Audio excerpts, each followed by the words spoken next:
जय हिंद साथियों। आज की प्रेस वार्ता बहुत ही एक संवेदनशील मुद्दे के ऊपर है, जिससे हमारे पूरे देश के 140 करोड़ नागरिक, आप, हम, हर लोग जुड़े हुए हैं और बहुत ही उनकी इमोशंस, सेंटिमेंट्स भारतीय सेना के साथ जुड़ी हुई हैं, शहीदों के साथ जुड़ी हुई है। ऑनरेबल प्रेस के मेंबरान, आपका बहुत बहुत स्वागत। हमारे साथी जो आए हुए हैं सबका बहुत स्वागत। आज हमारे साथ हमारी बहुत ही जुझारू साथी विंग कमांडर अनुमा आचार्य हमारे साथ हैं प्रेस कॉन्फ्रेंस के लिए। तो साथियों, सीधा मुद्दे पे आते हैं। आप ये बैकड्रॉप देख रहे हैं, इस बैकड्रॉप के अंदर जो दिखाई दे रहा है कि राजनाथ सिंह रक्षा मंत्री जी ने ऑपरेशन सिंदूर के शहीदों का अपमान किया है, उनकी अनदेखी की है, संसद में झूठ बोला है और यह कहा कि किसी भी सैनिक की क्षति नहीं हुई है। और अभी कुछ दिन पहले वॉर मेमोरियल के ऊपर 6 ऑप सिंदूर के शहीदों के नाम अंकित किए गए। तो ये आप देख सकते हैं कि किस तरह से राजनाथ सिंह जी ने पूरे देश के सामने संसद के अंदर हमारी जो प्रजातंत्र की, डेमोक्रेसी की सबसे बड़ा मंदिर है, वहां पर झूठ बोला है। और ऐसे ही मंदिर के अंदर ब्रिटिश गवर्नमेंट के एक प्रधानमंत्री ने कुछ 2-3 साल पहले झूठ बोला था, तो उसको इस्तीफा देना पड़ा था। और यहां मैं ये भी याद करवाना चाहता हूं कि 2014 के अंदर राजनाथ सिंह जी ने एक वक्तव्य दिया था और उसके अंदर कहा था कि बीजेपी के अंदर इस्तीफे नहीं होते। सही कहा था। बीजेपी के अंदर ना जिम्मेदारी ली जाती है, ना अकाउंटेबिलिटी होती है, ना रिस्पॉन्सिबिलिटी होती है, सिर्फ झूठ और फरेब होता है। यह देखने में हमें 12 साल में दिखाई दिया है। तो साथियों, आपके सामने हम कुछ शुरुआती तौर पे ऑपरेशन सिंदूर से रिलेटेड आपकी यादों को ताज़ा करना चाहते हैं। सबसे पहले राजनाथ सिंह जी ने 28 जुलाई 2025 को 78 दिन सीज फायर को हो गए थे। उसके बाद ये उन्होंने संसद में जब इसके ऑप सिंदूर के बारे में बहस हो रही थी तो ये वक्तव्य दिया था। सुनिए जरा। और आपको प्रश्न पूछना है तो यह पूछिए, इस ऑपरेशन में क्या हमारे जाबाज सैनिकों की कोई क्षति हुई है? तो उसका उत्तर है नहीं, हमारे सैनिकों की कोई क्षति नहीं। इस ऑपरेशन सिंदूर में हमारे पास ये लिस्ट है, हमारे 10 जवान शहीद हुए हैं, लेकिन राजनाथ सिंह जी ने ये कहा, संसद में बोला कि हमारे किसी भी जवान की, सैनिक की कोई भी क्षति नहीं हुई है। Next video. ये 28 जुलाई का वीडियो था। ये 4 अगस्त का हमारे एक एयरफोर्स के जवान जो शहीद हुए थे, सुरेंद्र मोगा, राजस्थान बालसमंद से थे। तो उनकी मां ने जब ये राजनाथ सिंह जी का बयान सुना तो उनका क्या रिस्पांस था, सुनिए।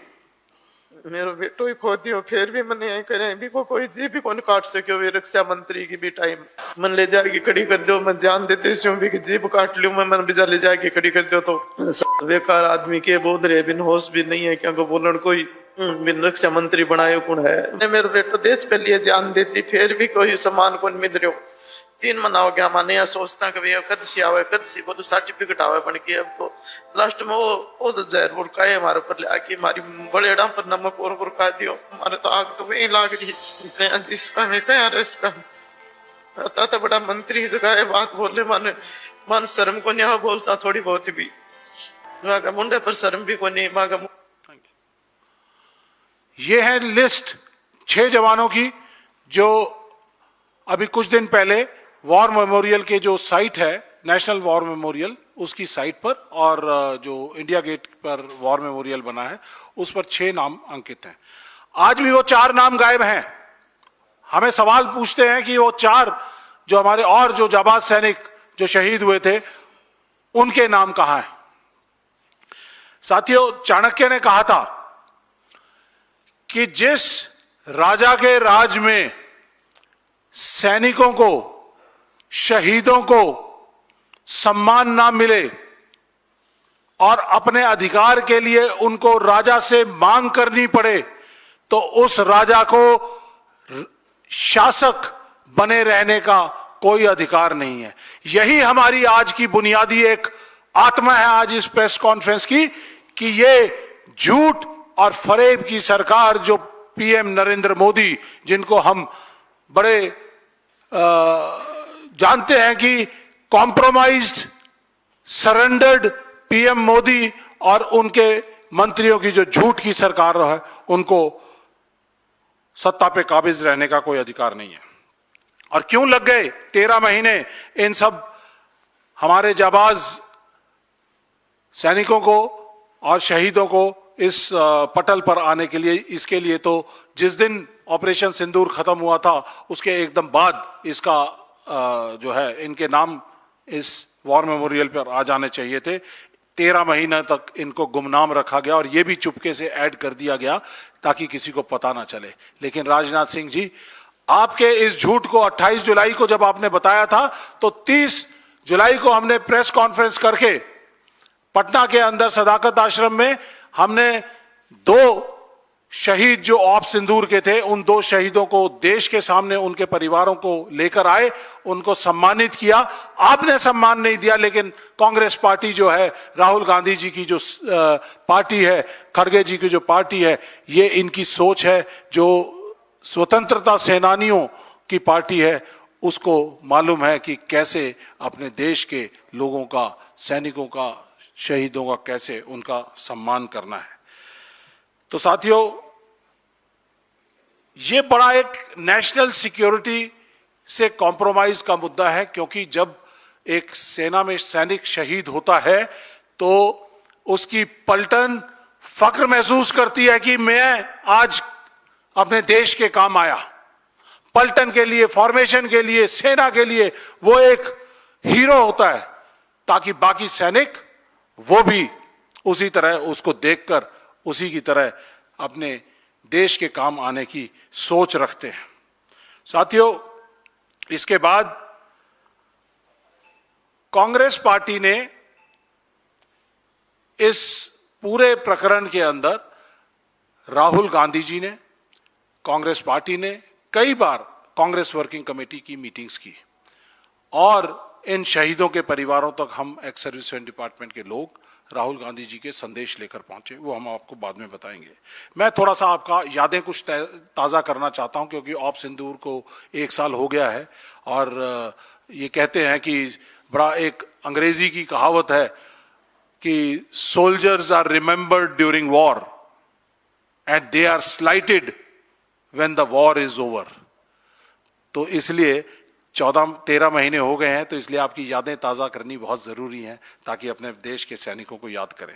साथियों, ऑप सिंदूर जब हुआ उससे पहले के क्या हालात थे?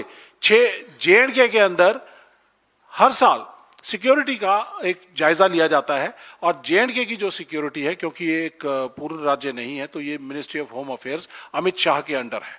और अमित शाह जी ने 6 और 8 अप्रैल के दौरान 2025 में जायजा लिया, क्योंकि 17 अप्रैल को प्रधानमंत्री जी का दौरा होना था, लेकिन दौरा रद्द कर दिया गया। अमित शाह जी ने कहा कि सिक्योरिटी चाक चौबंद है, इंटेलिजेंस और सिक्योरिटी में कोई कमी नहीं है। लेकिन उसके 5 दिन बाद ही 22 अप्रैल को जिस तरह से पहलगाम का हमला हुआ और जिस तरह से आपने देखा कि चुन चुन कर लोगों को मारा, कितना बड़ा सिक्योरिटी फेलियर था। वहाँ पर ना तो कोई पुलिस पोस्ट थी, ना कोई पुलिस की, ना कोई पिकेट थी, और जो 1 घंटे तक लोगों को जो है वहाँ पे चुन चुन कर मारा गया। और जो टूरिस्ट ऑपरेटर्स हैं उनको इसकी जानकारी थी, लेकिन वहाँ की जो सिक्योरिटी एजेंसीज वहाँ पे थी, जो कि डायरेक्टली अमित शाह के अंडर थी, वो फौज के अंडर नहीं है, वो पैरामिलिट्री फोर्सेस के अंडर है, वो अमित शाह डायरेक्ट उनको कंट्रोल करते हैं। तो वहां से अर्लीस्ट पॉसिबल जो पोस्ट थी वो 40 से 45 मिनट दूर थी। तो ऐसा कैसा सिक्योरिटी का एनवायरनमेंट था, किस तरह की हमारे पास आईबी से, रॉ से इनपुट्स हो रही थी।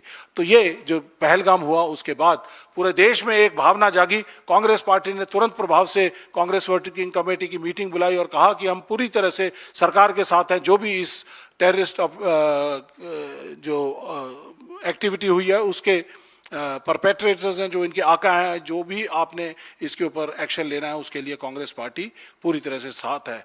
राहुल गांधी जी ने जिस दिन वो बाहर विदेश दौरे पे थे, वो वापस आए, वापस आते ही इमीडिएटली 23 तारीख को वापस आ गए और 24 मई को वो श्रीनगर के बेस हॉस्पिटल के अंदर जो हमारे हताहत सैनिक थे या जो परिवार जो जिनके लोग वहां पर जो घायल थे उन सब से मिलने के लिए गए। ये है कांग्रेस की सेंसिटिविटी।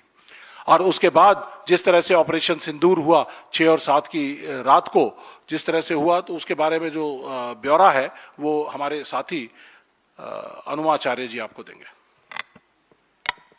जय हिंद साथियों, सिर्फ ये याद दिलाने के लिए है क्योंकि इसका कोई बहुत ज़्यादा विवरण नहीं है। सब जानते हैं कि 6 और 7 की रात को ये कहा गया, भारत की सरकार ने कहा कि जो आतंकवादी ठिकाने हैं, हिजबुल मुजाहिदीन है, इस तरह के 9 ठिकाने जो थे वो बताए गए। उसमें से 6 ठिकानों पर भारत की सेना ने और 3 ठिकानों पर, क्योंकि डीप पेनिट्रेशन था, तो भारत की वायुसेना को हमला करने के लिए कहा गया था। लेकिन आप सभी ने सुना है, और याद दिलाती हूं कि ये डॉक्टर एस जयशंकर जो हमारे विदेश मंत्री, उन्होंने कहा कि at the beginning of the operation मैंने ये कहा था, पाकिस्तान को मैंने ये बोला था कि हम केवल आपके आतंकवादी ठिकानों पर हमला करेंगे, आपके किसी रिहायशी या मिलिट्री ठिकानों पर नहीं करेंगे। तो जो एक वायुसेना का सरप्राइज एलिमेंट होता है, 2 ही चीजें तो होती हैं हमारे पास, सरप्राइज एलिमेंट और स्पीड।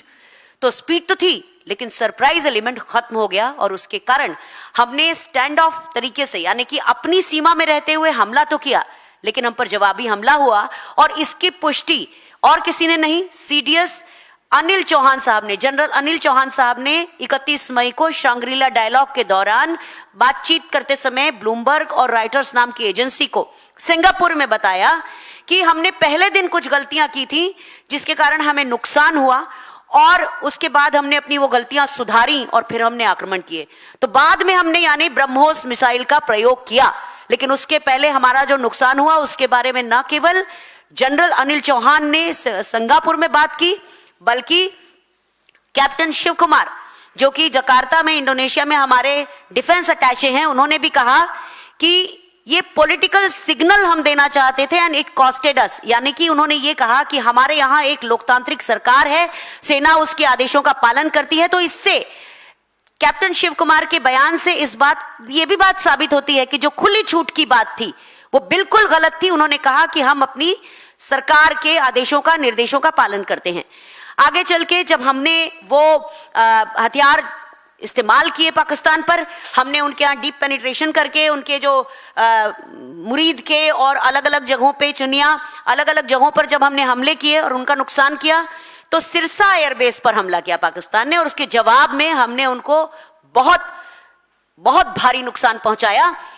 लेकिन 10 मई का दिन, जिस दिन मैं यहां पर आप में से काफी साथियों को संबोधित कर रही थी और हमने कहा था कि कांग्रेस और उस समय तो पूरा विपक्ष भी अनकंडीशनली सरकार के साथ था, लेकिन उसी दिन शाम को पहले अमेरिका के राष्ट्रपति ट्रंप ने कहा कि भारत और पाकिस्तान के बीच में सीज फायर हुआ है और उसके बाद हमारे विदेश मंत्रालय का बयान आता है। तो बताना सिर्फ ये है कि जो सरकार इतने दिनों तक पहले वायुसेना का सरप्राइज एलिमेंट खत्म किया और उसके बाद अचानक सीज फायर जो हुआ, ये दोनों बातें जो है ये आपको याद इसलिए दिलाना है कि हमारे देश की सेनाओं को इससे नुकसान हुआ और 2 सर्विस ऑफिसर्स ने, एक हमारे सीडीएस और दूसरे कैप्टन शिव कुमार, दोनों ने इसकी तस्दीक की कि दोनों जगह हमको नुकसान हुआ है, हमारे एयरक्राफ्ट का नुकसान हुआ है। ये बातें आपको याद दिलाना जरूरी है। थैंक यू अनुमा जी।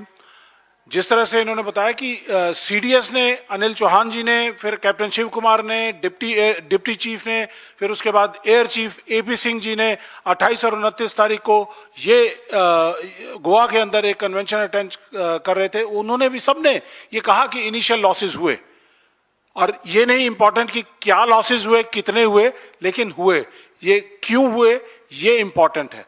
तो इसलिए उन्होंने स्ट्रेटजीज को अपना रिट्यून किया और जिस तरह से आपके सामने 10 मई को पहले जो प्रेस कॉन्फ्रेंस हुई थी, तो उस प्रेस कॉन्फ्रेंस के अंदर फौज के जो नुमाइंदे जो प्रेस कॉन्फ्रेंस कर रहे थे, जिसमें हमारी लेडी ऑफिसर्स इन्वॉल्व थी, कितना अपबीट मूड था। लेकिन दोपहर बाद जब 3:30 बजे ट्रंप का यूएस प्रेसिडेंट ट्रंप का एक ट्वीट आया कि भारत और पाकिस्तान के बीच में मैंने सीज फायर करा दिया है, और 5:30 बजे हमारी जो फॉरेन अफेयर्स मिनिस्टर डिपार्टमेंट है उनको आकर एक प्रेस कॉन्फ्रेंस में उन्होंने सीज फायर अनाउंस किया। तो उस समय पर हमारा सेनाओं का मोराल बहुत डाउन हो चुका था, क्योंकि वो चाहते थे, आज ये मौका था 1971 के बाद जब हमने पाकिस्तान के 2 टुकड़े किए थे, इंदिरा गांधी जी और सैम मानेकशॉ जी की जोड़ी जो लीडरशिप के अंदर, और आज मौका ऐसा था कि पॉलिटिकल नैरेटिव पूरी तरह से तैयार था, सभी पार्टीज, ऑल पार्टीज का सपोर्ट तैयार था, कांग्रेस पार्टी का सपोर्ट तैयार था, तो पाकिस्तान और हमारी सेनाएं तैयार थी। पाकिस्तान के 5 टुकड़े करने के ताकत रखती थी, गिलगिट बाल्टिस्तान, फिर उसके बाद सिंध, बलोचिस्तान, खैबर पख्तूनख्वा और पंजाब, ये 5 टुकड़े करने की ताकत रखती थी। और जो ये बीजेपी वाले पिछले 12, 14, 15 सालों से एक वो नैरेटिव चला रहे थे कि पीओके को लेकर आएंगे, तो पीओके लाने का मौका था, तो ये खो दिया इन्होंने। सिर्फ एक लिमिटेड 9 टारगेट दिए थे सेना को, और वो 9 टारगेट के ऊपर एक्शन लेने का काम किया था, और वो भी हमारे एस जयशंकर साहब ने जो है उनको सरप्राइज जो है वो लॉस कर दिया था। और उसके बाद जिस तरह की फॉरेन पॉलिसी हमारी का फेलियर रहा है, 60 एमपीज को हमें बताना पड़ रहा है, भेजना पड़ रहा है कि हमने क्या किया, और वहाँ पर यूएस प्रेसिडेंट जो है वो आसिफ मुनीर को, पाकिस्तान के चीफ ऑफ आर्मी स्टाफ को वहाँ पे डिनर के लिए बुलाया जा रहा है, इनवाइट किया जा रहा है, और इंटरनेशनल प्रेस जो है वो पाकिस्तान के अंदर आ रही है। इंटरनेशनल प्रेस जीतती हुई फोर्सेस के पास आना चाहिए था, लेकिन पॉलिटिकल एंड फॉरेन पॉलिसी का जो नैरेटिव था वो पूरी तरह से फेल हो चुका था, और इसकी वजह से हमें नुकसान हुआ। पाकिस्तान को आईएमएफ के लोन दिए गए, एशियन डेवलपमेंट बैंक ने दे दिए, वर्ल्ड बैंक ने इतने सारे उनको लोन्स दे दिए, और यूएन सिक्योरिटी काउंसिल के अंदर उनको जगह दे दी, और जो टेररिस्ट ऑर्गेनाइजेशंस वर्ल्ड ओवर, जो टेररिस्ट ऑर्गेनाइजेशन के ऊपर जो वॉचडॉग एजेंसी है उसका भी इंचार्ज पाकिस्तान को बना दिया। मतलब ऐसा है कि एक चोर को तिजोरी का जिम्मेदारी ठहरा दी। तो ये पाकिस्तान को किस तरह के बेनिफिट्स उसके बाद हुए। तो साथियों, लेकिन उसको नजरअंदाज करते हुए, सभी चीजों को छोड़ते हुए हम आगे चलते हैं कि उसके बाद जैसे ही ऑपरेशन सिंदूर खत्म हुआ, हमारे पास हम लोग सभी हमारे फ्रंट्स के ऊपर जो लोग हमारे शहीद होते हैं, कांग्रेस पार्टी का ex serviceman department Rahul Gandhi ji के नेतृत्व में सभी शहीदों के परिवारों तक पहुंचता है, और उनको राहुल गांधी जी का शोक संदेश देता है। तो ये मैं इसके बाद, इस इवेंट के बाद 15 मई को ये राहुल गांधी जी की तरफ से इन सभी सैनिकों को, सैनिकों के परिवारों, शहीदों के परिवारों को ये लेटर्स 15 मई को सभी उनके परिवारों के जो नेक्स्ट ऑफ किन है उनके पास भेजे गए। ये है कांग्रेस पार्टी का, ये हम आपके पास रिलीज कर देंगे। वैसे हम नॉर्मली इसको रिलीज नहीं करते हैं, लेकिन आज जरूरी पड़ता है, बताना पड़ता है कि कांग्रेस वर्सेस बीजेपी क्या है। बीजेपी नेशनलिज्म की बात जरूर करती है, सैनिकों की बात जरूर करती है, उनके कंधों पे रखकर बंदूक चलाती है, उनके नाम पर, शहीदों के नाम पर वोट मांगती है, लेकिन कांग्रेस पार्टी ना तो ऐसा करती है, लेकिन जमीन पर कांग्रेस पार्टी के नुमाइंदे, राहुल गांधी जी के न्याय योद्धा, ये सब लोगों के बीच में जाते हैं और शहीदों के परिवारों से जाकर मिलते हैं। साथियों, इसके बाद कांग्रेस पार्टी वर्किंग कमेटी ने 14 मई को एक कांग्रेस वर्किंग कमेटी की बैठक बुलाई, जिसके अंदर फैसला लिया गया कि पूरे देश भर के अंदर जय हिंद सभाएं की जाएंगी और प्रेस कॉन्फ्रेंसेस की जाएंगी। एक्स सर्विसमैन डिपार्टमेंट भी करेगा और बाकी सारों के साथ मिलकर ये सभाएं की जाएंगी, और हमारे जो देश के सैनिकों ने जो शौर्य, वीरता, पराक्रम दिखाया है इस ऑप सिंदूर के दौरान, उन सबको पूरी तरह से सबको सम्मान देते हुए पूरे उनके थैंकफुल ग्रेटनेस जो है वो व्यक्त करेंगे। तो साथियों, ये कांग्रेस पार्टी की सोच है। और उसके बाद आपने जिस तरह से 78 दिन के बाद इन राजनाथ सिंह जी ने जिस तरह से बयान दिया, उसके बाद हमारे देश की फोर्सेस का मोराल पूरी तरह से टूट गया कि किस तरह से हमारा रक्षा मंत्री जो है वो हमारे 10 शहीद लोगों को भी एक्सेप्ट नहीं कर सकता। तो मैं इसकी तुलना जो है करना चाहूंगा कि पाकिस्तान की फोर्सेस के अंदर जो रेगुलर फोर्सेस के लोग आकर हमारे देश में ऑपरेट करते हैं, टेररिस्ट एक्टिविटी अंजाम देते हैं, और जब वो मारे जाते हैं तो पाकिस्तान की जो सेनाएं हैं उनको एक्सेप्ट करने से मना कर देती हैं। भारतीय सेनाओं का ट्रेडिशन, ईथोस और ट्रेनिंग ऐसी है कि वो पाकिस्तान के जो सोल्जर्स हैं उनका भी सही अंत्येष्टि और सही सम्मान से, पूरे सम्मान के साथ उनका लास्ट राइट्स करते हैं। यह है हमारे देश की सेना और सैनिकों का सम्मान करने का तरीका, जिनेवा कन्वेंशन से बंधे हुए हैं। लेकिन हमारे ही देश के रक्षा मंत्री जो अपनी ही सेनाओं के प्रमुख हैं, उस मंत्रालय के प्रमुख हैं, वो किस तरह से, किस जुबान से, किस मुंह से वो अपने बयान देते हैं संसद के अंदर कि हमारा कोई भी जवान शहीद नहीं हुआ। हम इसकी निंदा नहीं करते, हम यहां से उनके रेजिग्नेशन की डिमांड करते हैं। हमने इस बात को 2 दिन बाद ही पटना से उठाया, लेकिन उसके बाद लगातार हम उठाते रहे। 5 से 6 महीने लगे। आपने उस सुरेंद्र मोगा की मदर का बयान सुना होगा, और वो कहती हैं कि बैटल कैजुअलिटी का जो सर्टिफिकेट है, जो अमूमन 1 महीने के अंदर आ जाता है, 78 दिन के बाद भी उनके पास बैटल कैजुअलिटी का जो बेनिफिट्स हैं वो सारे के सारे वहां से अटैच होते। 5-5, 6-6 महीने लग गए इस मोदी सरकार ने उनको अपने बेनिफिट्स, अपने शहीदों को पास नहीं किए। ये है मोदी सरकार, ये है उनके मंत्री। और मैं इस पूरे प्रकरण के अंदर, अगर आप इस वीडियो को चलाकर देखेंगे तो इस वीडियो में जब राजनाथ सिंह जी बयान दे रहे थे, किसी भी जवान की क्षति नहीं हुई है, बीजेपी के लोग तालियां बजा रहे थे, बेंचेस को थंप कर रहे थे, और अमित शाह जी उसके ऊपर हंस रहे थे। ये पूरी की पूरी बीजेपी के जो मंत्री हैं, बीजेपी के सांसद हैं, ये इन 6 नहीं 10 शहीदों के गुनाहगार हैं, इस देश के गुनाहगार हैं, जिन्होंने अपने देश के सैनिकों का और उनके शहीदों का सम्मान नहीं किया है।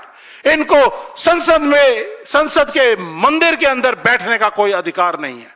इस सरकार को तुरंत प्रभाव से इस्तीफा दे देना चाहिए, जिम्मेदारी लेनी चाहिए। हम अपने पार्टी से गुहार लगाएंगे कि इनकी ब्रीच ऑफ प्रिविलेज का एक मोशन लेकर आए, और ताकि जो है इनकी जो गलतियां हैं वो दुनिया के सामने, देश के सामने पता चले। और आज हम सर्विंग सोल्जर्स के साथ भी बातचीत करते हैं। आज वो बड़े दुख में हैं, डिमोरलाइज्ड हैं, उनका मोराल बहुत कमजोर है कि किस तरह से 13 महीने तक हमारे शहीदों को गुमनाम रखा गया। ये कतई बर्दाश्त नहीं है। ये मोदी सरकार झूठ की सरकार है, सैनिकों के ऊपर झूठ बोलती है। इसके साथ साथ मैं आपको एक और चीज यहां पर बताना चाहूंगा कि हमने जब देख रहे थे कि ये कहां पे झूठ बोलते हैं, मोदी सरकार और उनके मंत्री झूठ का पुलिंदा है। धोखा और संसद में झूठ बोलना इनकी प्रवृत्ति भी है, परंपरा भी बन चुकी है। ये वोट की चोरी करते हैं, ये सांसद विधायकों की भी चोरी करते हैं, पार्टियां तोड़ते हैं। अभी आपने वेस्ट बंगाल में जिस तरह से देखा है, शिवसेना का जिस तरह से देखा है, नीतीश कुमार का जो अंजाम किया है वो देखा है। छात्रों से धोखाधड़ी करते हैं, उनके नीट के जो पेपर्स हैं वो लीक करवाते हैं, और कोई जिम्मेदारी नहीं। धर्मेंद्र प्रधान का इस्तीफा मांग रहे हैं, बहुत दिनों से छात्रों की गूंज। राहुल गांधी जी प्रोग्राम कर रहे हैं, सारे देश में कांग्रेस प्रोग्राम कर रही है, लेकिन इस छात्रों की गूंज नहीं इनको सुनाई देती है। युवाओं से धोखा करते हैं, कहते हैं 2 करोड़ नौकरियां देंगे। किसानों से धोखा करते हैं कि उनकी आय जो है, इनकम को दुगना करेंगे। नागरिकों से धोखा करते हैं कि 15-15 लाख उनके खातों में आएंगे। ये पूरी तरह से धोखा और झूठ बोलने वाले लोग हैं। धोखे और झूठ और फरेब की सरकार को तुरंत प्रभाव से यहां से निष्कासित कर देना चाहिए। ये एक प्रेसिडेंट साहब को संज्ञान लेना चाहिए। लेकिन दुख तो तब आया जब इन्होंने फौज को भी नहीं छोड़ा, सैनिकों को भी नहीं छोड़ा। ऑपरेशन सिंदूर में शहीदों के साथ झूठ बोला, परिवारों के साथ बोला। OROP का झूठ है, वो भी हम एक बार आपको सुनवा दे तो बड़ा अच्छा रहे। OROP के ऊपर इन्होंने, मोदी सरकार ने बोला पिछले कई सालों के अंदर कि हमने 5,500 करोड़ दे दिए। फिर बोलते हैं कि हमने 14,000 करोड़ दे दिया, 28,000 करोड़ दे दिए। टोटल मिलाकर OROP के ऊपर आज तक का जो एक्स्ट्रा जो बर्डन है वो 28,000 करोड़ है। इन्होंने 6 महीने के अंदर 70,000 करोड़, फिर 1,00,000 करोड़, फिर 1,25,000 करोड़ 2024 के इलेक्शन से पहले। पहले झुंझुनू में 70,000 करोड़ बोलते हैं, फिर रेवाड़ी में 1,00,000 करोड़ बोलते हैं, फिर उसके बाद मई 2024 के अंदर मंडी की रैली के अंदर मोदी जी कहते हैं कि हमने 1,20,000 करोड़ रुपया दे दिया। और प्रेसिडेंट महोदय से भी, महामहिम प्रेसिडेंट से भी संसद के अंदर एक अभिभाषण के अंदर झूठ बुलवा दिया है। तो इसको रहने दो वीडियो। तो ये झूठ बोलने वाले लोग हैं, अग्निवीरों में भी झूठ बोलते हैं। मैं आप सब लोगों से जानना चाहूंगा और आपको बताना चाहूंगा कि इसके अंदर हमारा एक अग्निवीर मुरली नायक भी है, इन 6 जवानों में जिनकी लिस्ट वहां पर शामिल है। अग्निवीर मुरली नायक महाराष्ट्र से है, पाकिस्तान की शेलिंग के अंदर लड़ाई लड़ता हुआ मारा गया। और मुंबई हाई कोर्ट में उसकी मां ने, इस शहीद की मां ने केस डाला हुआ है कि रेगुलर शहीद और अग्निवीरों के शहीद के बीच में कोई खाई नहीं होनी चाहिए, गैप नहीं होना चाहिए। लेकिन इस सरकार ने शहीदों के अंदर भी गैप डाल दिया है। अग्निवीर शहीद को कुछ मिलता है, रेगुलर शहीद को कुछ और मिलता है। अग्निवीर शहीद को ना तो पेंशन मिलेगी, ना ग्रेच्युटी मिलेगी, ना उसको कोई और एजुकेशन का बेनिफिट मिलेगा, हेल्थ का बेनिफिट मिलेगा, उनके परिवारों को कुछ भी नहीं मिलेगा। तो ये अगर आप दिखाना चाहें तो प्लीज दिखा सकते हैं। मैं उसे शहीद कह रहा हूं, मगर हिंदुस्तान की सरकार उसे शहीद नहीं कहती। नरेंद्र मोदी उसे शहीद नहीं कहते हैं, नरेंद्र मोदी उसे अग्निवीर कहते हैं। उस घर को पेंशन नहीं मिलेगी, उस घर को कंपनसेशन नहीं मिलेगी, शहीद का दर्जा नहीं मिलेगा। गलत बयानी करके सदन को गुमराह करने नहीं सर, गलत नहीं है सर, गलत नहीं है सर। यहां पर इन्होंने बोला, गलत नहीं है सर। राजनाथ सिंह जी ने बोला 1 करोड़ रुपया हम अग्निवीर को देते हैं। राहुल गांधी जी पूरी बात कह रहे हैं 1 करोड़ के अंदर से 50 लाख रुपया इंश्योरेंस का होता है, जो कि किसी भी पुलिस का सिपाही या कोई सरकारी नागरिक कोई भी बैंक के अंदर जिसका खाता होता है, वो अगर एक्सीडेंटल डेथ हो जाती है तो 50 लाख रुपए का उसको इंश्योरेंस दी जाती है बैंक की तरफ से, अकाउंट होल्डिंग करने की उससे। तो ये 1 करोड़ जो बात कर रहे थे उसमें से 50 लाख ये है।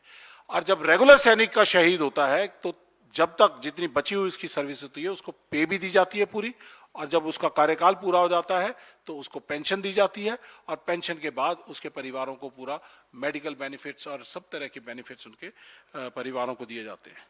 इसके साथ साथ डिसेबिलिटी पेंशन के ऊपर भी इन्होंने झूठ बोला। राहुल गांधी जी ने निर्मला सीतारमण जी को, फाइनेंस मिनिस्टर को चिट्ठी लिखी कि ये डिसेबिलिटी पेंशन को 1923 से लेके और आज तक वो डिसेबिलिटी पेंशन टैक्स फ्री हुआ करती थी अंग्रेजों के टाइम से। लेकिन उसमें दो हिस्से हुआ करते थे, एक जो घायल होकर बाहर आ गए हैं और एक जो घायल होकर अंदर ही रहे हैं। उन अंदर रहने वालों में से हमारे 2 चीफ ऑफ आर्मी स्टाफ भी बने हैं जिनकी टांगे कटी हुई थी। 2 आदमी ऐसे थे जो आर्मी कमांडर बने हैं, और बहुत सारे हमारे सैनिक, क्योंकि हम उस गौरवपूर्ण गाथा को अपने अगले सैनिकों को भी दिखाना चाहते हैं कि हम अपने सैनिकों की कितनी इज्जत करते हैं। यह है हमारे भारतीय सेना की इथोस। लेकिन इन्होंने उस डिसेबिलिटी पेंशन को भी टैक्स में के दायरे में ला दिया और झूठ बोला देश से कि जो डिसेबल्ड सोल्जर्स हैं उनके बारे में झूठ बोला। राहुल गांधी जी का एक वक्तव्य एक बार सुना दीजिए। जो भी मैं चाहता हूं मैं प्रधानमंत्री के मुंह से बुलवा सकता हूं। मैंने कहा, नरेंद्र मोदी जी, आप अदानी अंबानी का नाम कभी नहीं लेते हो। 2 दिन बाद नरेंद्र मोदी जी कहते हैं अदानी अंबानी।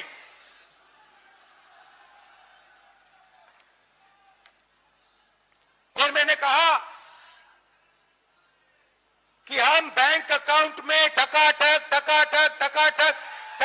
पैसा डालेंगे। नरेंद्र मोदी अपने भाषण में कहते हैं ठकाठक ठकाठक ठकाठक ठकाठक। आप मुझे बताओ क्या बुलवाना है नरेंद्र मोदी से, मैं कल बुलवा देता हूं। इसके बाद हम राहुल गांधी जी से मुलाकात की। ये डिसेबल्ड सोल्जर्स हैं, किसी की टांग कटी हुई है, किसी का हाथ कटा हुआ है, इनकी पेंशन को डिसेबिलिटी पेंशन को टैक्स के दायरे में ले आए। For last 5 years, backlog has been increasing. 1st April 2025, the backlog was about 6,000 crores. And expenditure. How much was it last year? They gave 7,000 crores. This year they gave 8,000 crores, but the backlog itself was 6,000 crores. So to do the expenditure for this current year, only 2,000 crore was. उसके बाद राहुल गांधी जी ने जब ये बात हमारे सैनिकों के साथ की तो मोदी जी क्या बोलते हैं?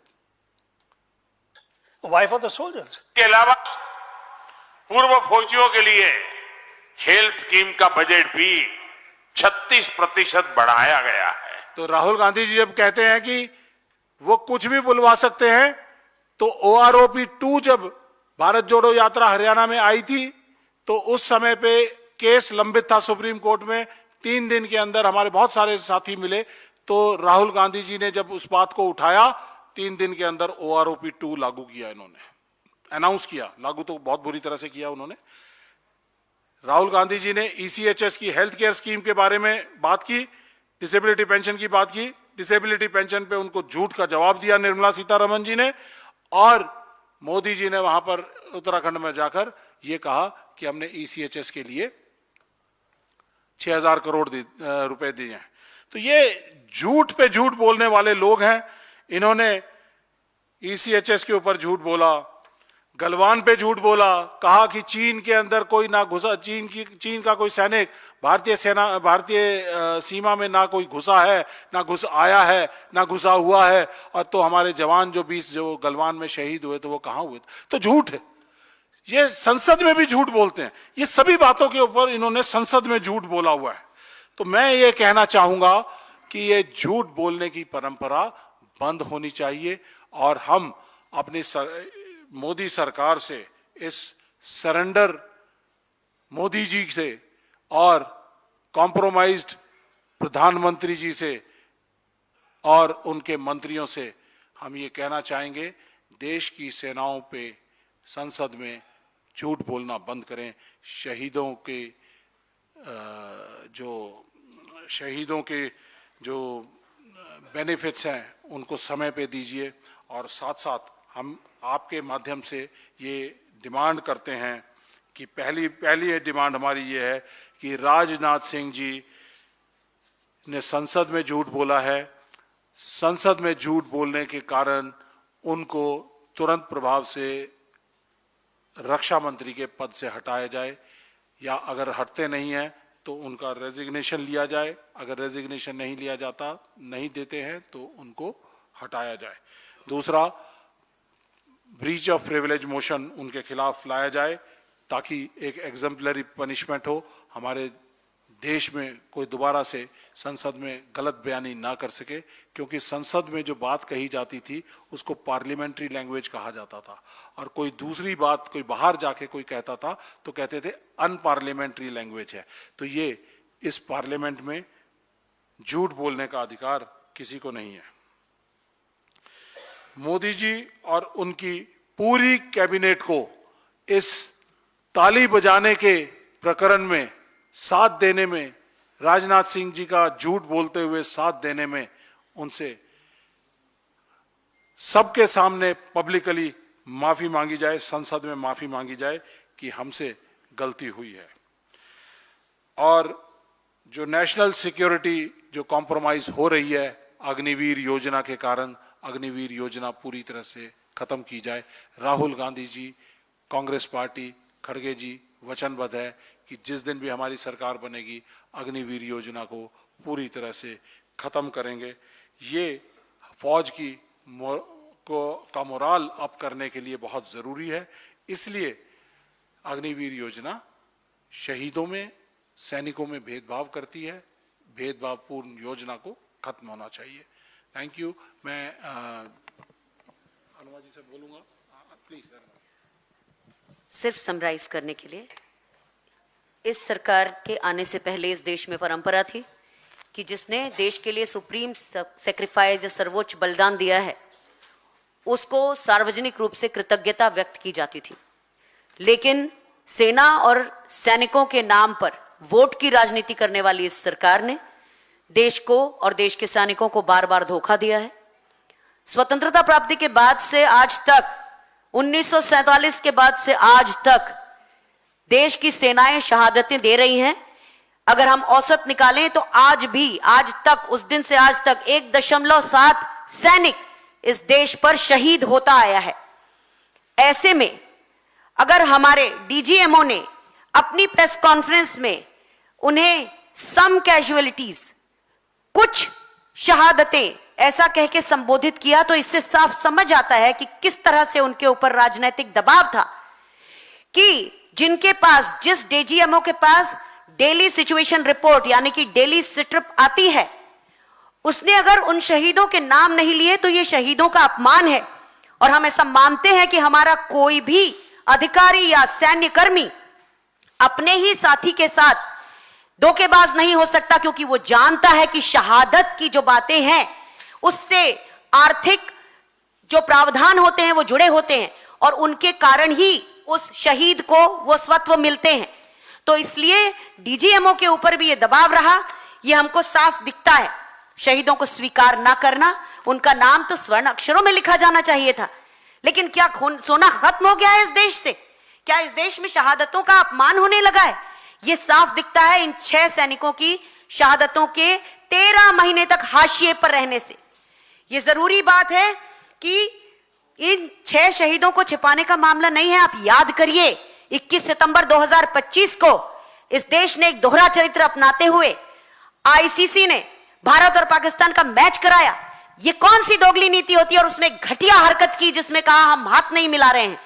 तो ये क्या तरीका है कि जब अपने शहीदों का अपमान कर रहे हैं आप वहां जाके उनके साथ मैच खेल रहे हैं, जबकि आप आतंकवादी राष्ट्र उसे घोषित नहीं करा पाए।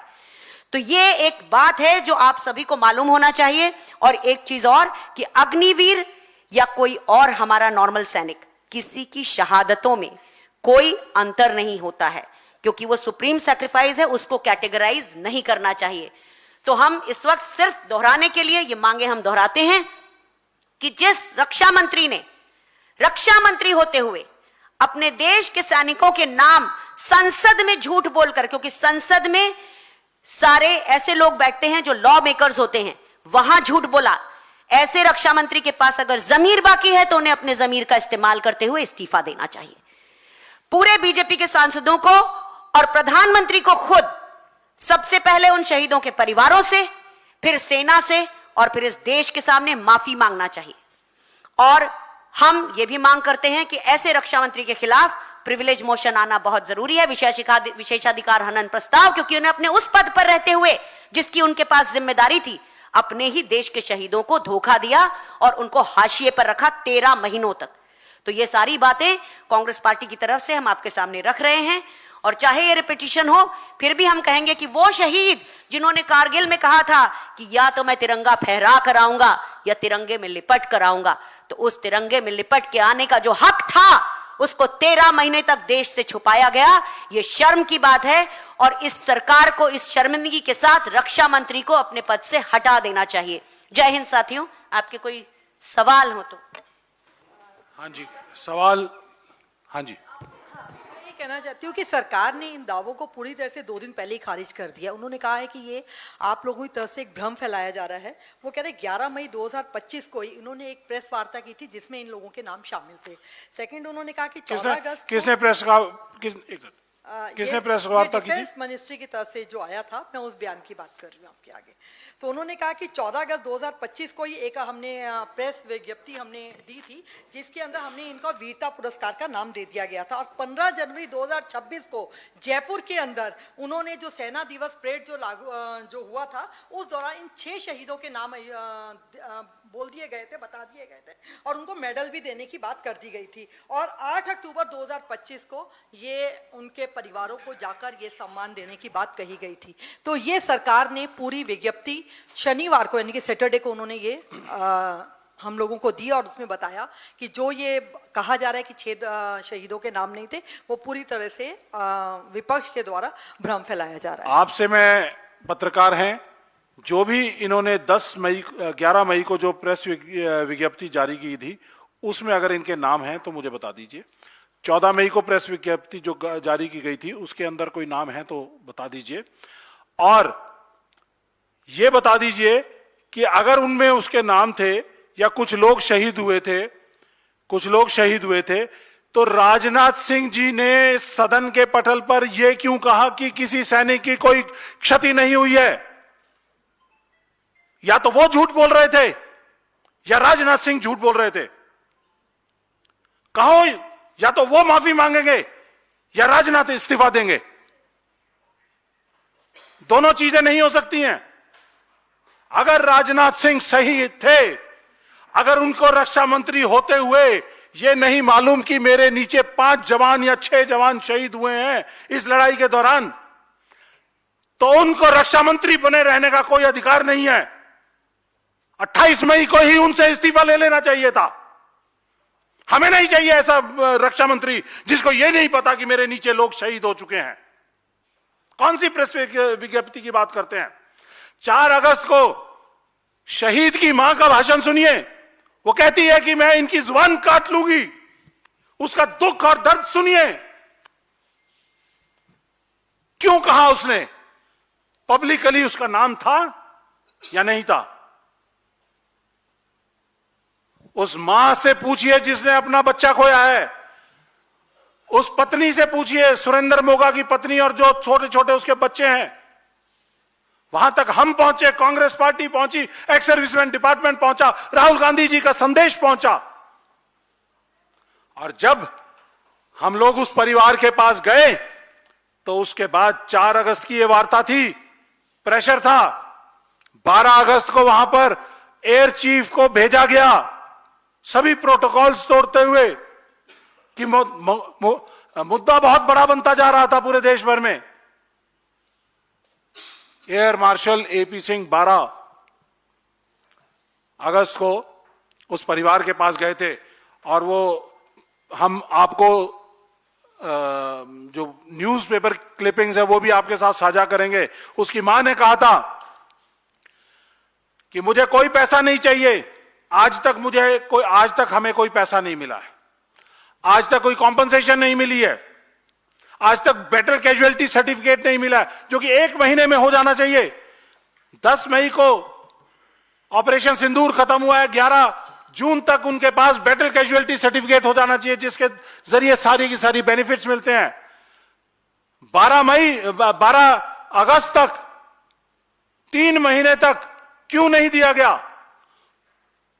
उनको 6 महीने लग गए थे उस बैटल कैजुअलिटी सर्टिफिकेट के लिए गुहार लगाते लगाते। यह है मोदी सरकार, यह है रक्षा मंत्री राजनाथ सिंह। झूठ बोलते हैं इनके। मैंने 5 झूठ तो आपके गिना दिए। तो इनको एक प्रेस विज्ञप्ति जारी करने में क्या तकलीफ होती है? डेट दे देंगे, इतनी तारीख को ये किया, इतनी तारीख को ये किया, इतनी तारीख को वो किया। यहां तो पूरा का पूरा सामने आपके दिखा दिया, उनका झूठ दिखा दिया। जी कर्नल साहब, जैसा चूंकि आप कर्नल भी रहे हैं और फौजियों को बहुत बारीकियों से देखा है, हम लोग तो बचपन से देख रहे हैं, तो हमारे लिए वो एक हीरो टाइप वाली इमेज होती है और रिस्पेक्ट देना भी चाहिए। लेकिन मैं आपसे ये जानना चाहती हूँ, इसी बीच में आपने एक मुद्दा उठाया है डिसेबिलिटी का। तो जो दिव्यांग फौजी होते हैं उस समय में और अभी में, क्या अभी उनके अधिकार का हनन पहले के कंपैरिजन में ज्यादा हो रहा है? क्या उन्हें सुविधा नहीं दी जा रही है? क्योंकि कुछ दिन पहले जो डिसेबल पीपल थे उन्होंने भी इस मुद्दे को उठाया था और शायद यूएसए तक, पेंटागन तक ये आवाजें गई थी कि उनके कंपैरिजन में इंडिया में डिसेबल लोगों को जो है वो दरकिनार किया जाता है। इसके अलावा ये मुद्दा उठा था ऑपरेशन लंगड़ा से भी, कि जब उनको संबोधित करके ये कहा गया था कि लंगड़ा, यानी कि संविधान में ये चीजें मनाही हैं, आप नहीं लंगड़ा कह सकते हैं। तो इस तरीके की बातें आ रही है, क्या वो अधिकार यहाँ नहीं मिल रहा है इंडिया में फौजियों में? आपने बड़ा अच्छा सवाल पूछा है। अंग्रेजों की सरकार थी, 1923 के अंदर जो इंडियन इनकम टैक्स एक्ट बना था, उसके अंदर पैरा 18 और 19 के अंदर ये दो कैटेगरी बनाई गई थी। एक, जो भी कोई हमारे सैनिक किसी भी ऑपरेशन के अंदर शहीद होते हैं, जो विकलांग हो जाते हैं, तो उनको उनकी जो पेंशन मिलेगी उस डिसेबिलिटी पेंशन को इनकम टैक्स के दायरे से बाहर रखा जाएगा। 1923 की बात बता रहा हूं। उसके बाद एक और उसी के अंदर पैरा 19 है, वो ये कहता है कि अगर सेना में सेवारत होते हुए बहुत सारी कंडीशंस ऐसी होती हैं कि बहुत सारे लोग जो हैं चोट लग जाती है, किसी तरह से घायल हो जाते हैं, तो वो उसके बाद वो फौज में भी रहकर काम करते हैं, तो उन लोगों की पेंशन को भी, डिसेबिलिटी पेंशन को भी इनकम टैक्स के दायरे से बाहर रखा गया। ये अंग्रेजों के समय की बात। 1961 में जब इनकम टैक्स एक्ट बना तो पैरा 28 और 29 के अंदर यही प्रोविजंस को लागू रखा। लेकिन जब से मोदी सरकार आई है, मोदी सरकार सैनिकों के हकों का हनन करने पे तुली हुई है। पहले ओआरओपी जो यूपीए सरकार ने दी थी, उसका इन्होंने मखौल बना दिया, जिस तरह से लागू की। 2017 के अंदर सर्जिकल स्ट्राइक 29 सितंबर 2017 को हुई थी, और उससे अगले दिन 30 सितंबर को डिसेबिलिटी पेंशन को इनकम टैक्स के दायरे के अंदर सीबीडीटी के एक सर्कुलर द्वारा ला दिया गया। और उसके बाद जब सारे देश में शोर मचा, तो उसके बाद उन्होंने सर्कुलर को विड्रॉ किया। तो ये सोची समझी नीति है इनकी कि किस तरह से कितना पैसा बचाओगे। 100 करोड़, 200 करोड़, 250, 300 करोड़, और इससे ज्यादा क्या। इसके बाद इन्होंने 2017 में, क्योंकि ये कामयाब नहीं हुए इस मंशा के अंदर, तो इन्होंने 2019 के अंदर एक सर्कुलर दोबारा से जारी किया। उन्होंने कहा कि जो सैनिक विकलांग हो जाते हैं और 100% विकलांग हो जाते हैं और वो सेना में नहीं रखे जाते, उनको बाहर कर दिया जाता है, तो उन्हीं की पेंशन को सिर्फ इनकम टैक्स के दायरे से बाहर रखा जाएगा। लेकिन जो सैनिक सेना में रह जाते हैं विकलांग होने के बाद 50%, 60%, 70%, और उनको इन्फेंट्री, आर्मर्ड, फाइटिंग आर्म्स से सर्विसेज के अंदर शिफ्ट कर दिया जाता है, तो उन लोगों की डिसेबिलिटी पेंशन को इन्होंने टैक्स के दायरे में इस सर्कुलर के द्वारा जारी कर दिया। उसके बाद हम लोगों ने आवाज उठाई, सुप्रीम कोर्ट में गए। सुप्रीम कोर्ट ने कहा कि इनकम टैक्स एक्ट के अंदर 1961 का जो इनकम टैक्स का एक्ट है, उसके अंदर यह प्रोविजन है कि आप इनकम टैक्स के दायरे में इसको नहीं ला सकते। तो सुप्रीम कोर्ट ने स्टे लगा दिया उस सर्कुलर के ऊपर, जब तक कानून बदली नहीं होता। और देख लीजिए कितनी हठ धर्मिता है इस मोदी सरकार की, कि उन्होंने 2023 के अंदर जो एक सर्कुलर जारी किया कि न्यू डिसेबिलिटी पेंशन, उस न्यू डिसेबिलिटी पेंशन के अंदर जो डिसेबल्ड सोल्जर्स हैं, उनकी जो पेंशन थी उसको इंपेयरमेंट रिलीफ कर दिया, नाम दे दिया। इंपेयरमेंट रिलीफ करने से तो जो अब सेना के विकलांग साथी आ रहे हैं, उनकी पेंशन ऑटोमेटिकली इनकम टैक्स के दायरे के अंदर आ गई। और उसके बाद जब 2025 में नया इनकम टैक्स एक्ट बना, उस इनकम टैक्स एक्ट के अंदर इस डिसेबिलिटी पेंशन को डिसेबिलिटी पेंशन पर टैक्स लगा दिया गया है, और 1 अप्रैल 2026 से वो लागू है। और हठ धर्मिता की लिमिट देखो, सब लोग, राहुल गांधी जी ने आवाज उठाई, निर्मला सीतारमण जी को लिखा, और उसके अंदर वो एक प्रोविजन को बताते हैं कि हमने कोई भी बदलाव नहीं किया। जो सैनिक विकलांग होने के बाद सेना से बाहर कर दिए जाते हैं, उनकी इनकम टैक्स से फ्री है, लेकिन जो सेना में रह जाते हैं वो इनकम टैक्स के दायरे में हैं, लेकिन उसके बारे में जिक्र नहीं किया। सिलेक्टिव इंफॉर्मेशन दी, एक पैरा का तो जिक्र किया, दूसरे पैरा को छुपा गए। यह है झूठ। इस झूठ के खिलाफ हम लड़ाई लड़ रहे हैं। राहुल गांधी जी लड़ाई लड़ रहे हैं। वो लेटर है जो राहुल गांधी जी के लेटर है राजू, एक वो लेटर हम आपके पास रिलीज कर देंगे जो राहुल गांधी जी ने आवाज उठाई है और डिसेबिलिटी पेंशन को लेकर, और निर्मला सीतारमण जी ने उसका जवाब दिया है। उसके अंदर आधा प्रोविजन बताया और आधा प्रोविजन छुपाया। और जैसे ही सुप्रीम कोर्ट से ये स्टे ऑर्डर खत्म होगा, क्योंकि नया कानून बन चुका है, तो उसके बाद आप देखना अगले 2 महीने के अंदर सभी 2 लाख के करीब ऐसे हमारे सैनिक हैं जो विकलांग हैं, उनकी विकलांगता पेंशन जो डिसेबिलिटी पेंशन है उसके ऊपर टैक्स लगना शुरू हो जाएगा। यह है मोदी सरकार का चाल चरित्र और चेहरा। देश के सैनिक और सैनिकों का और शहीदों का, विकलांगों का, जो लड़ते हैं और लड़ते लड़ते गोली खाते हैं और विकलांग हो जाते हैं, उनका अपमान करने का काम किया है इस मोदी सरकार को। तुरंत प्रभाव से चले जाना चाहिए, राजनाथ सिंह जी को हटा देना चाहिए। यही हमारी आपके जरिए मांग है। सर, मैं तेजपाल सिंह। आपने कहा कि राष्ट्रपति महोदय संज्ञान लें, ऐसा बोला आपने, संज्ञान लें। अभी पिछले साल आपको पता होगा सिंदूर ऑपरेशन के बाद में कर्नल सोफिया कुरैशी पर मध्य प्रदेश के कैबिनेट मंत्री कुंवर विजय साहब ने टिप्पणी की थी जो संवैधानिक है। सुप्रीम कोर्ट ने ऑर्डर किया कि इनके खिलाफ एफआईआर होनी चाहिए और माफी को भी नहीं माना और कहा कि शर्मनाक है। उसके बाद आज तक वो कैबिनेट मंत्री बने हुए और अभी राष्ट्रपति महोदय से भी लेटेस्ट मिले हैं। मैंने अपने प्रेस वार्ता में शुरू में कहा था, राजनाथ सिंह जी ने कहा था बीजेपी में इस्तीफे नहीं होते हैं, 2014 की बात है ये।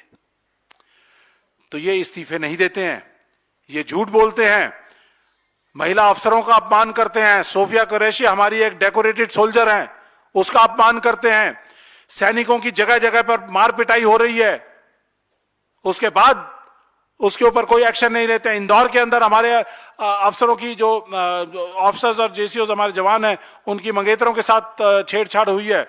मणिपुर के अंदर हमारी 2 कारगिल ऑपरेशन और ऑपरेशन पवन श्रीलंका के अंदर वो लड़ाई लड़ पाया, उसकी महिला, उसकी वाइफ को नग्न अवस्था के अंदर परेड कराया गया, ये मोदी सरकार चुप रही। भुवनेश्वर के अंदर हमारे एक ऑफिसर की वाइफ को, मंगेतर को, डिप्टी सीएम वहां के, उनके बेटे ने प्रताड़ना की, पुलिस स्टेशन के अंदर ले गए और वहां पर उनके साथ जो है बदसलूकी की, लेकिन आज भी वो डिप्टी सीएम कायम है। जयपुर के अंदर हमारा एक पैरा कमांडो जो सर्जिकल स्ट्राइक के अंदर इन्वॉल्व था, पाकिस्तान के अंदर 10 किलोमीटर अंदर जाकर पाकिस्तानियों को मारकर आया, लेकिन जयपुर के पुलिस स्टेशन के अंदर बीजेपी की सरकार होते हुए उस लड़के को, हमारे उस सिपाही को, सर्विंग सोल्जर को, उसको थाने में बुलाकर एसएचओ ने नग्न करके उसके पीछे मार पिटाई की। लड़ाई लड़ रहे हैं हम, राहुल गांधी के न्याय योद्धा हैं, लड़ते रहेंगे। हमारे कर्नल बाथ पटियाला के अंदर, वो और उनके बेटे, उनको पुलिस के सिपाही, पुलिस के अफसर, उन्होंने मार पिटाई की, उसके खिलाफ लड़ाई लड़ रहे हैं। देहरादून के अंदर हमारे एक ब्रिगेडियर साहब की गोली मारकर हत्या कर दी गई 1 अप्रैल 2026 को, और वो बीजेपी का एक मंत्री है, सैनिक कल्याण मंत्री, उसके क्षेत्र के अंदर आता है। पब के अंदर से दारू पीकर 2 लड़के आपस में लड़ते हुए आ रहे थे, ब्रिगेडियर साहब जो है वॉक कर रहे थे, गोली मार दी। क्या बात करेंगे आप इनकी? ये हट धर्मी लोग हैं। ये हमारा जो अग्निवीर सोल्जर है जिसकी आप बात कर रहे हो, अग्निवीर सोल्जर के बारे में बोलते हैं कि अग्निवीर हमारे बीजेपी के दफ्तरों के सामने सिक्योरिटी गार्ड का काम करेंगे।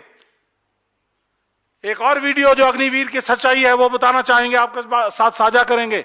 इन्होंने ये बोला कि अग्निवीरों को, अमित शाह ने बोला अग्निवीरों को पक्की नौकरी देंगे,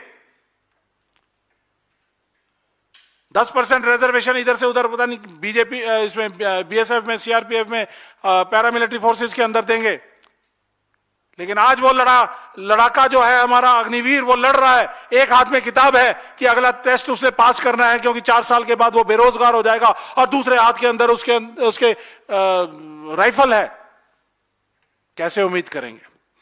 और इसके साथ साथ मिनिस्ट्री ऑफ होम अफेयर्स का एक सर्कुलर है, शायद मैं आप लोगों से साझा करूंगा, जिसके अंदर उन्होंने सर्कुलर के अंदर कहा है कि अग्निवीर जल्दी ही हमारे देश में अपनी 4 साल के कार्यकाल पूरा कर वापस आएंगे, और उन अग्निवीर सैनिकों को देश की जो सिक्योरिटी एजेंसीज हैं उनके अंदर प्रायोरिटी दी जाए। ये मिनिस्ट्री ऑफ होम अफेयर्स का सर्कुलर है, आपसे साझा करेंगे। तो ये है इनकी सोच समझ, चाल चरित्र। तो इसलिए इनसे ज्यादा उम्मीद रखना जो है सही नहीं है। इनको बाहर निकालकर सत्ता से बेदखल करना जरूरी है, वरना ये देश की सेना, सैनिकों, शहीदों और आम नागरिकों को, युवाओं को जिस तरह से उनका हश्र किया जा रहा है वो होता रहेगा। सर, कांग्रेस हमेशा से अग्निवीर योजना पर हमलावर रही है। अगर सरकार परिवर्तन होता है अगले 3-4 साल में, जब भी चुनाव है, तो क्या अग्निवीर योजना आप लोग बंद करेंगे? राहुल गांधी जी, खड़गे जी, उनका बड़ा क्लियर स्टैंड है, कांग्रेस पार्टी का बिल्कुल क्लियर स्टैंड है। 2024 का हमारा जो घोषणा पत्र था उसके अंदर बड़ा क्लियरली मेंशन है कि जैसे ही कांग्रेस पार्टी की सरकार आएगी, इंडिया गठबंधन की सरकार आएगी, तो अग्निवीर योजना को तुरंत प्रभाव से खत्म कर दिया जाएगा। और जो लोग 2022 में अग्निवीर योजना लाने के समय 1.5 लाख बच्चे जो सिलेक्ट हो रखे थे आर्मी में, एयरफोर्स के अंदर, उन लोगों को सही तरीके से उनका रिहेबिलिटेशन करने का काम भी कांग्रेस सरकार करेगी। पहले राहुल जी कहते हैं कि पहले कलम से अग्निवीर योजना को खत्म करेंगे।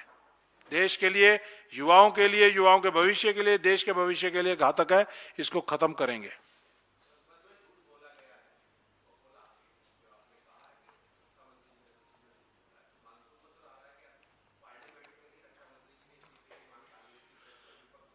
जो जरूर करेंगे।